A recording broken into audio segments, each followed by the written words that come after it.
secrétaire national ny antoko TGV, madame Jocelyne Maxime, vice-président de l'Assemblée nationale.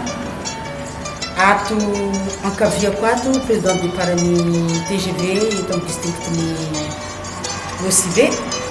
Ato ankavanako madame Laetitia, zay membre ny TGV no sady conseillère ato amin'ny commune urbaine ny Mosibe.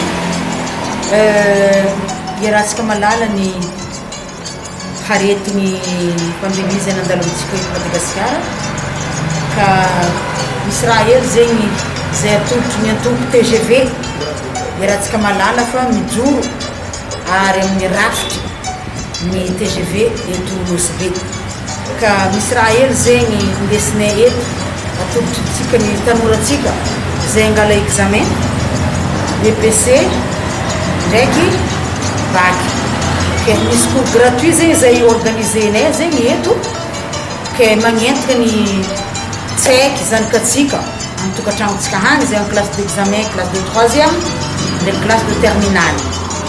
Zay cours gratuit ho androany hagnano examen satria hitatsika fa nisy retard roto igny, misy fotoagna lavalava tsy nianarana ke zay zegny nohony fitiavagna tanindrazana sy ny fiarahavelogny samy malagasy dia atolotrinay zegny antoko TGV eto Mosibe tsaiky magnano examen, magnano cours gratuit ke zegny miintéressé zegny vogno agnano cours zegny dia mandeha manoratra anarana na magnatony madame Laetitia na magnatony président monsieur Karim na zegny magnatony amin'ny CG Elville ndraiky CG Jamanjary, lycée Jamanjary, lycée Elville. Ao zegny atsika manoratra agnarana le ny ray aman-dreny maniry ny zanany zay agnano cours ke memem-pogna avy amin'ny antoko TGV za moa mitsangane secrétaire national ny parti ato mon président ato mon membre ke azavazavainao koa zegny maîtresse inino aby zegny le cours matière zay atondro zegny amin'ny raha io.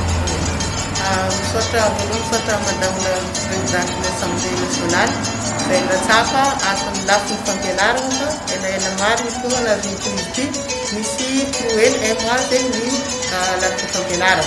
Ke mikasiky ny cours gratuit zegny ny azavako eto misy au niveau ny 3e ary misy ny terminale. Ho an'ny 3e zegny ary amin'ny CG Elville zegny ny Anville manoratra agnarana zegny zay miintéressé amizay cours zay. Manomboka amin'ny sabotsy avy zao le 21 mai efa manomboka zegny ho an'ny classe ny 3e matière efatra zegny ny atao malagasy, SVT, mathématique, physique zegny zegny ny matière atao ao.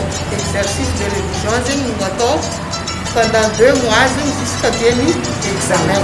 Misy zegny Elville, misy koa zegny Jamanjary. Amin'ny CG Jamanjary sy koa zegny mitovy le nivolaniko amin'ny CG Elville io, misy matière efatra koa zegny atao samedi maraindraigny dia samedi après-midi zegny magnano exercice zay zanakatsika ke tongava atsika magnararaotro zegny fanomezana nameny madame vice président de l'Assemblée nationale zegny ny zanakatsika. Karaha zegny koa zegny terminale. Terminale koa zegny misy fagnampiagna koa ho andro zanakatsika ny bac. Asika samedi koa zegny misy cours atao au niveau ny lycée Elville ho an'ny terminale de Anville. Ho an'izay Jamanjary koa zegny manana lycée Jamanjary koa zegny agny koa zegny magnano misy koa zegny. Dia manoratra agnarana amin'ny lycée Elville ho an'ny Elville, manoratra agnarana amin'ny lycée Jamanjary ho an'ny Jamanjary.